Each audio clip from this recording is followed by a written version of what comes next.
ఈరోజు 14వ పాసురం. ఆండాళ్ తిరువడిகளே శరణం.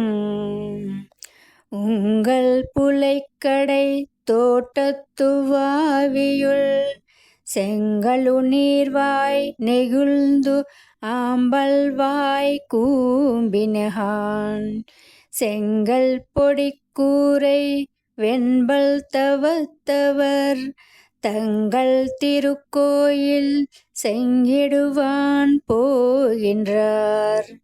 எங்களை முன்னம் எழுப்புவான் வாய் பேசும் நங்காய் எழுந்திராய் நானாதாய் நாவுடையாய் சங்கொடு சக்கரமேந்தும் தடக்கையன் பங்கைய கண்ணானை பாடா ஏலோரெம்பாவாய்.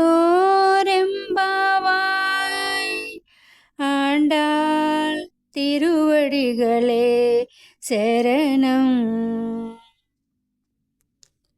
ఏమే సఖి, ఇదేమి ముందుగా మమ్మల్ని లేపుదనంటివి కదా, ఎంతవరకును పడుకునే ఉన్నావేమి? లేమ్ము, తెల్లవారిపోయినది చూడు. మీ పెరటిలోని ఎర్ర కలువలు విచ్చుకున్నవి, నీలోత్పలాలు ముకులించినవి.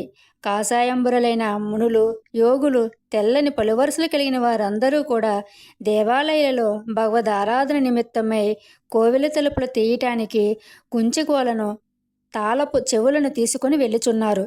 ఇవన్నీ ప్రాతకాలమగు సూచనలే కదా. నీవు చేసిన వాగ్దానమును మరిచితివా? నీకేమి, నీవు పూర్ణురాలువు కదా.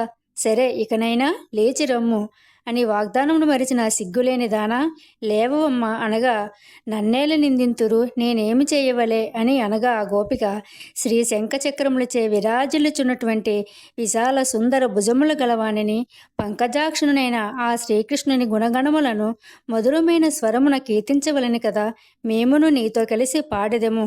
ఇట్లు గోష్ఠిగా సంకీర్తనము చేసిన మన వ్రతము ఫలించగలదు. కావున వెంటనే మేలుకొనుమమ్మ అని ఈ యొక్క పాసురంలో గోదాదేవి ఈ విధంగా 9వ గోపికను లేపుచున్నట్లుగా ఈ యొక్క పాసురానికి భావము.